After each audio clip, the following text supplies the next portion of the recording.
Hey, how's it going? Josh here. So today I want to show you the program that I use to track all my projects as a freelancer. It's a program called Toggl and it's free. Just go to toggl.com and sign up. They do have some paid for versions, but honestly, I've been using this for the last 5 or 6 years and I've just found that the free version is just fine for me. So let me jump over and show you my Toggl. So this is the dashboard view. This just shows you kind of at a glance, how much time you spent this week. So you can see I worked 34 hours this week. I can see the top clients that I worked on, the top projects, and broken down by day here. So what I want to do though is I want to show you my process for adding a new project when I get a new client or a new project, what I do, and then how I use this to track my time every day. So if you get a new client, the first thing you want to do is go over to the client tab, click on clients, and then just input their name right here. If they're already an existing client, of course, they're already going to be in here. You need to worry about that. So just input client name, hit add, and then go over to projects, and then you can create the project from this view. So just put, project name, and then select the client that you just entered right here. And you can change the color. So in the graph, it'll show up a different color if you want to do that.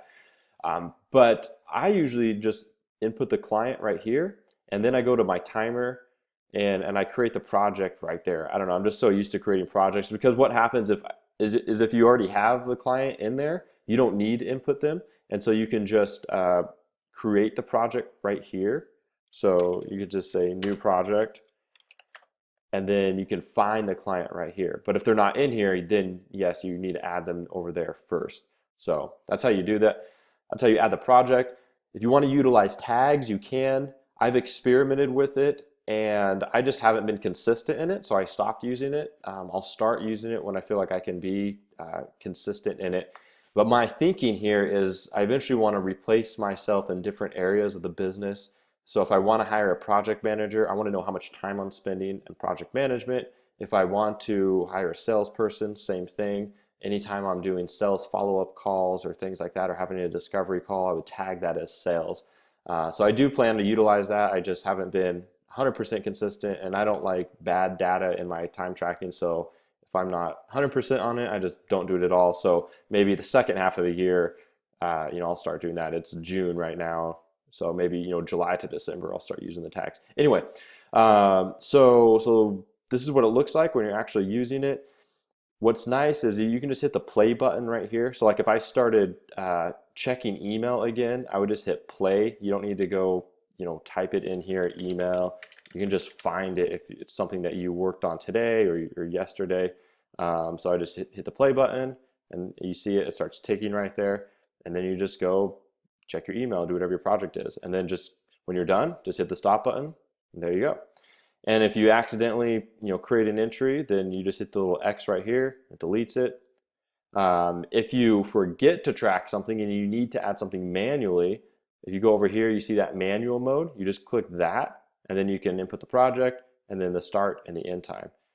So, and there's also a phone app I recommend using. I have it on my phone, and that's just nice if you're out and about and you're doing projects. You can just same thing, start and stop times there. So that's pretty straightforward. Let me go over and show you the reports because I do like this. This is how you can actually figure out how much money you're making per hour, per project. So let's go over here to reports, and this just shows you the week view. I could do a month view. You can see I've worked 119 hours as of June 24th. But what we want to focus on is the project. So I'm going to pull up an actual project that I've done. So let me find the bootcamp landing page. And I'm going to change this to year because I know I've worked on this over, it spanned several months. So I hit this year and hit apply. And I can see, okay, I've worked on this project for 61 hours. And I know I'm not done with this project. I have about 4 hours left. So I'm just going to say this project I know is going to be 65 hours. Maybe I go over and it's not 4 hours or whatever, but you get the idea. 65 hours. And I know I got paid $55.75, so $5,575 for this job. So I can easily just now do the math and say, okay, what is that divided by 65? Oh, my hourly rate was $85.77. So, okay, cool, $85.77 for that job.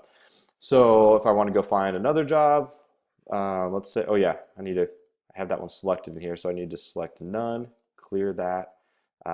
Let's find this project, group coaching emails. Okay, and again, it's on year. Make sure you change that, so it's not just on week or month. Hit apply, and this one was 54 hours. So on that, I got paid $4,275. I'm just looking at my notes over here. It's actually another blog post that I'm writing. 4,275. It took me 54 hours. So my hourly rate on that one was $79.16. The other one was $85.77. So it's just nice to be able to know which projects, are you able to command a higher hourly rate on, so you can go after those kind of projects. And if you're not tracking your time, or you're doing it in a haphazard way, it's not precise, then you don't have good data. So this is a great way to track your time, find out how much time you're spending on all your projects. And then if you want to look at where you're spending all of your time, and you're tracking things besides just client projects, then you can go to like a year at a glance. Whoops, I need to clear that out of here. It's going to take a little bit of time because it's calculating everything that I've tracked time for this year. And you can see how many hours I worked each month. And then you go down here and I see, whoops, where I've invested my time, all the major projects and different things. So it's just nice. It's nice to know where you're spending your time and everything. One thing I will say is I used to track everything, like a lot of my personal life and things like that, and that got too much. So I don't track things like how much time I exercise, or how much time I write on my personal blog or stuff like that, because this is business for me. So whenever I'm doing business, I'm tracking it. So it's either I'm doing billable work for clients, or I'm doing non-billable work, but it's still in my business. I'm still sending invoices out. I'm on the phone. Whatever I'm doing, I'm tracking my time if I'm at work, because I want to know, how many hours am I spending at work, and I want to look at my monthly income, and I want to do my own, hourly income calculation there. So anyway, that's Toggl. It's worked great for me. You can just go to toggl.com, sign up for your own. I don't have an affiliate or anything. I just felt like this is helpful, and it served me well as a freelancer over the last 6 years. So I hope you guys find this video helpful. If you have any questions, leave me a comment and I will get back to you. Thanks. Bye.